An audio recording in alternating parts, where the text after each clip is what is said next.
राधे राधे प्रिय भक्तों। आज इस कथा में एक भक्त ने पूछ लिया, क्या रामचंद्र जी एक अच्छे पति और एक अच्छे पिता थे कि नहीं। गुरुजी, मैं यहीं सामने बैठा हुआ था। सुबह का टाइम था, आग सेक रहा था, तो चार पांच लोग बैठे हुए थे। तो सभी लोग कह रहे थे कि आजकल के बच्चे जो हैं माँ बाप को घर से बाहर निकाल देते हैं। जितने भी लोग थे सभी लोग बच्चों की ही मतलब बुराई कर रहे थे, गलतियां दे रहे थे। क्या ऐसा भी हो सकता है कि माँ बाप कुछ ऐसा गलती किए हो कि उनकी सजा माँ बाप को भोगनी पड़े, कि बच्चों से अलग रह के ही तुम्हें सजा मिलेगी? या पिछले जन्म का भी हो सकता है, इस जन्म का भी हो सकता है। तो क्या वहां पे उस बच्चे को क्या सजा आगे मिलेगी या नहीं मिलेगी? हर व्यक्ति, जो भी व्यक्ति दुख पाता है वो अपने ही किसी न किसी कर्मों का दंड भोगता है। जी। लिखा है, को न काहू को सुख दुख कर दाता, निज कृत कर्म भोग सब भ्राता। हर व्यक्ति अपना किया दंड भोगता है। जी। पर फिर भी यदि हम पुत्र हैं तो हमारा ये अधिकार नहीं है कि हम अपने माँ बाप को घर से निकाल दें। नहीं, अगर घर से निकालते नहीं है लेकिन उनको लिखा है कि जैसे तुम्हें पुत्र से अलग। लिखा है वो अलग विषय है। जी। लिखा तो कुछ भी है, हम्म। पर निमित्त तो आप बन गए कि नहीं। जी, बन गए। यदि आपने कह दिया कि जाओ, या आपने भोजन नहीं दिया, आपने समय से उनकी सेवा नहीं की, तो भले उनके भाग्य में दुख था लेकिन कारण तो आप बने।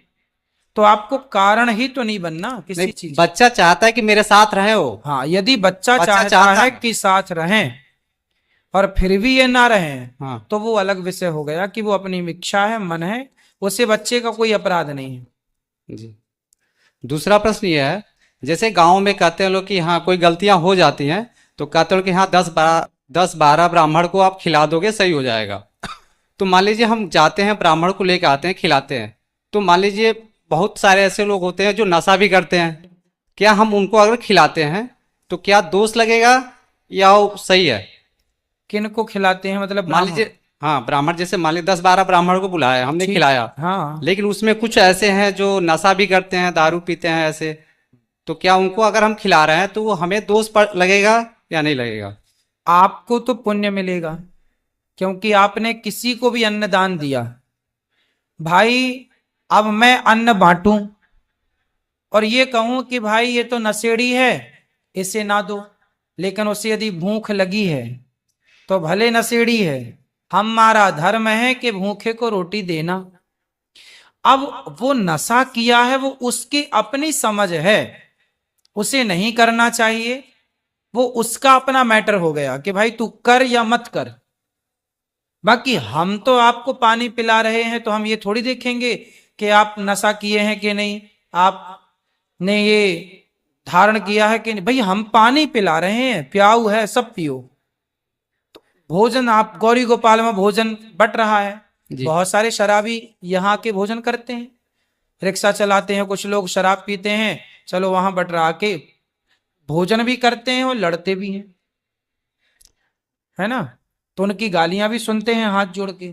अब शराबी, अब क्या उससे क्या जबान लड़ाएं, पता है कि पिया है तो उसको तो भैया खा ले और दो चार गाली और दे दे और जाओ। मतलब वहां खिलाने पे कोई दोष नहीं भाई लगेगा? अब बताओ ना कैसे दोष है। भाई हम तो अपना धर्म पूरा कर रहे हैं। जी। अब तेरी अपनी मानसिकता है कि तू क्यों पी रहा है शराब, क्योंकि शराब पीने से बिगड़ना तेरा ही है, हमारा क्या बिगड़ेगा। भाई हम तो अपना सेवा का कार्य कर रहे हैं, ऐसे आप भी करो। सामने वाले की उनको बताओ कि भाई देखो, आप शराब ना पिए, आप गुटखा ना खाएं, आप तंबाकू ना खाएं, आपका धर्म है, बता दो। वो माने ना माने, हमारा भी तो धर्म है, हम समझाते रहते हैं रोज रोज आपको, अब आप माने ना माने।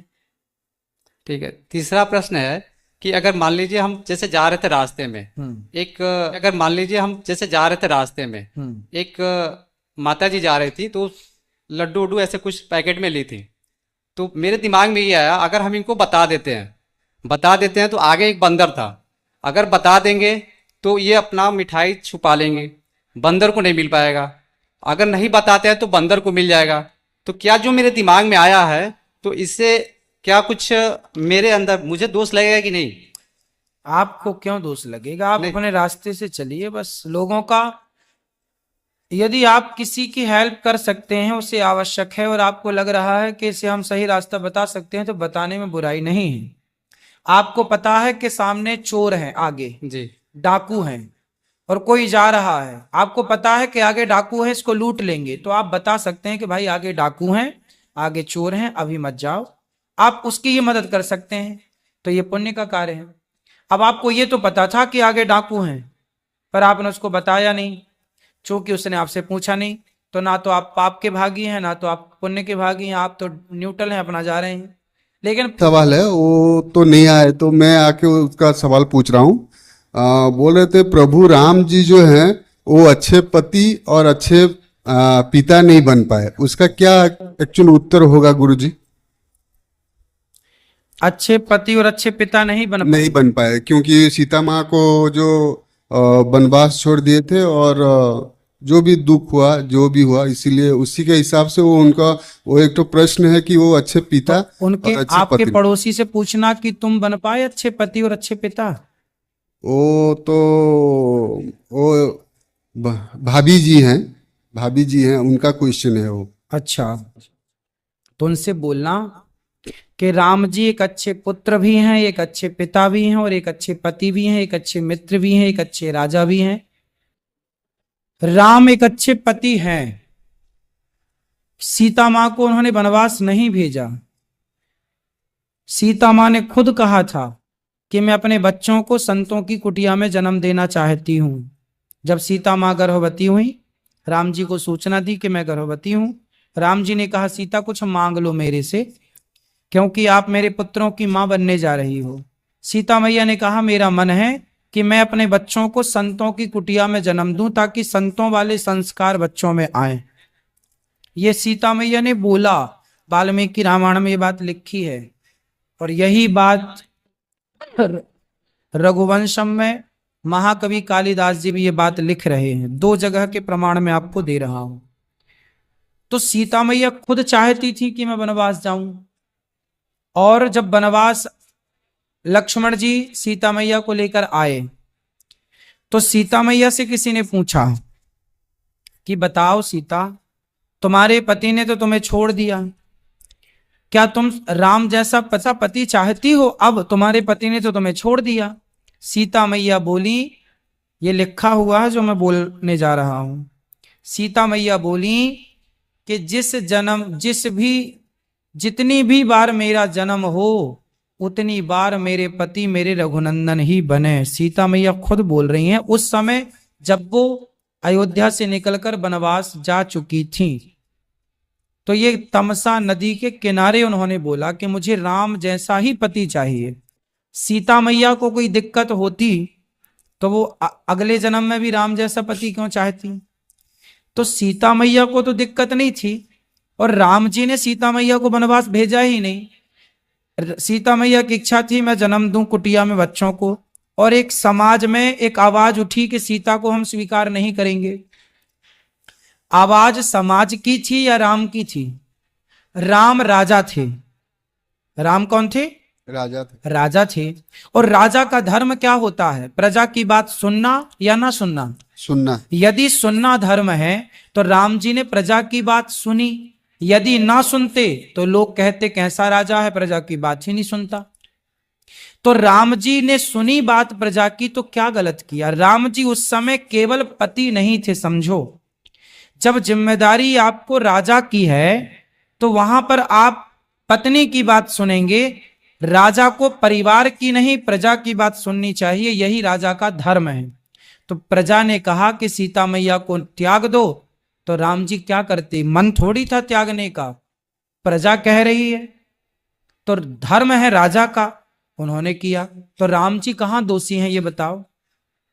किस एंगल से आपकी पड़ोसन को, आपके पड़ोसी को लगा कि वो दोषी हैं?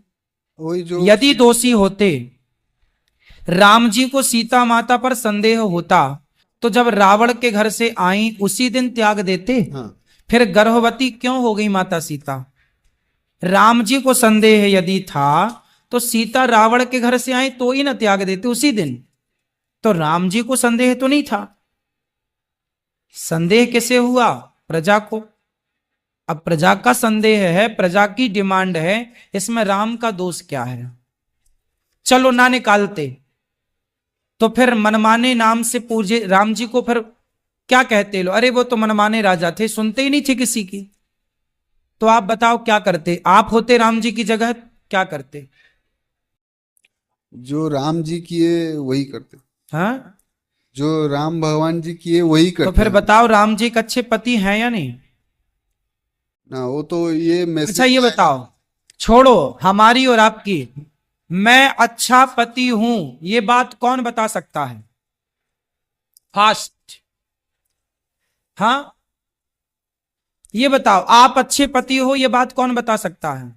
मेरी पत्नी बता सकती केवल पत्नी बता सकती है, मैं नहीं बता सकता, या आपकी पड़ोसन नहीं बता सकती, हाँ या ना? हाँ, आप अच्छे पति हैं ये बात केवल आपकी पत्नी बता सकती है, और पत्नी की बताई बात समाज को माननी पड़ेगी। तो राम एक अच्छे पति थे, इसलिए सीता मां ने बोला कि हर जन्म में मुझे राम जैसा पति प्राप्त हो। ये बात लिखी है, सीता मां ने बोला। तो फिर सीता में जब पत्नी संतुष्ट है तो ये पड़ोसन काहे मरी जा रही है? आगे बोलो। राधे राधे बाबू जी। अरे सुनो, दूसरा भी तो सुन लो, एक अच्छे पिता है ये भी तो सुन लो। माइक, हाँ, राम जी एक अच्छे पति हैं, हाँ। सुनाना या पड़ोसन को। अब राम जी एक अच्छे पिता हैं, ये आपने क्या बोला? राम जी एक अच्छे पिता नहीं है, मैं बोल रहा हूं राम एक अच्छे पिता हैं। सुनो, जब लवकुश का जन्म हुआ, घोड़ा छोड़ा गया, घोड़े के लिए फिर लवकुश ने सबको पराजित किया, राम जी गए, लवकुश आए, राम जी के यज्ञ में राम कथा सुनाई, तो वहां पर लवकुश ने बोला कि मैं राम का पुत्र हूं, हम लवकुश, हम राम के पुत्र हैं। अब ये बताओ, यहां सभा में कोई बच्चा खड़ा हो और आपसे कहे कि हम तुम्हारे पुत्र हैं, तो आप क्या करेंगे? स्वीकार कर लेंगे? बोलो, आप स्वीकार करेंगे? नहीं, नहीं। तो राम जी से किसी ने कह दिया, किसी ने, लवकुश ने कह दिया कि हम तुम्हारे पुत्र हैं, तो राम जी कैसे स्वीकार कर लें? राम जी बोलेंगे कि मेरी पत्नी है सीता। आपसे कोई बच्चा कहे कि मैं तुम्हारा पुत्र हूं, तो आप सबसे पहले अपनी पत्नी को बुलाओगे, तो आप सबसे पहले अपनी पत्नी को बुलाओगे और पत्नी को बुलाकर पूछोगे कि क्यों ये हमारा पुत्र है। यदि आप 10 साल बाद आप परदेश में हो, परदेश में, और परदेश में रहो आप, और तभी आपकी पत्नी मां बन गई और बच्चा आपका 7 साल का हो गया, आप परदेश से 7 साल बाद आए, 8 साल बाद, जब आपका बच्चा 7 साल का था, अब वो आके लिपट जाए आपसे, कहे पिताजी पिताजी, तो आप पूछेंगे कौन है आप? तो वो कहेगा मैं आपका पुत्र हूं, क्योंकि आपने कभी नहीं देखा उसे। तो फिर आप क्या कहेंगे अपनी पत्नी से? पत्नी को, पत्नी बोलेगी कि हाँ ये आपका बेटा है, तब आप उसे स्वीकार करेंगे। स्वीकार करेंगे। ऐसे कैसे स्वीकार कर लेंगे? पत्नी का, पत्नी की मोहर जरूरी है या नहीं? हाँ या ना? हाँ, फिर तो राम जी कैसे स्वीकार कर लेते लवकुश को? सीता मैया आई और सीता मैया ने बोला कि प्रभु ये आपके पुत्र हैं, ये आपके पुत्र हैं, और मैं अग्नि, यदि मैं पवित्र हूं तो हे पृथ्वी मां मुझे अपनी गोद में स्थान दो। प्रजा को जो संदेह था, राम को नहीं, जो प्रजा को संदेह था, तो प्रजा की संतुष्टि के लिए क्या बोला माता सीता ने कि हे पृथ्वी मां, यदि मैंने स्वप्न में भी राम के सिवा किसी का चिंतन ना किया हो, मैं अग्नि की तरह और गंगा की तरह यदि पवित्र हूं, तो मां मुझे अपनी गोद में ले लो। पृथ्वी फटी और मां गोद में बैठ गई, और गोद में बैठते हुए कहा राम से, प्रभु ये दोनों आपके पुत्र हैं, अब कोई संदेह नहीं। सीता मां ने कह दिया तो राम जी ने स्वीकार कर लिया, स्वीकार किया। फिर राम जी ने लवकुश को राजा बनाया। किसको कहां का राजा बनाया? रघुवंशम पढ़ लीजिए, मिल जाएगा आपको पूरा। महाकवि कालिदास जी बता रहे हैं, कुशीनगर का राजा कुश को बनाया। तो फिर ये सब इतिहास पढ़ने पड़ते हैं ना, पड़ोसन बैठे बैठे कुछ भी कह दे उससे क्या है। तो अब बताओ राम जी एक अच्छे पिता है या नहीं? हाँ, अच्छे पिता तो है। राम जी ने वही किया जो लीगल प्रोसेस है, जो करना चाहिए। आप बताओ क्या डाउट है? राम जी एक अच्छे पिता है या नहीं? हाँ, है अच्छे पिता। एक अच्छे पति है कि नहीं? हाँ गुरुजी हैं। तो पड़ोसन को समझा दोगे आप? हाँ, हाँ। हाँ। ओके गुरु जी, राधे राधे। खुश रहिए, खुश रहिए। प्रिय भक्तों, हमारे इस वीडियो में अंत तक जुड़े रहने के लिए धन्यवाद। ऐसे ही अगला वीडियो देखने के लिए हमारे इस चैनल को लाइक और सब्सक्राइब जरूर करें। धन्यवाद।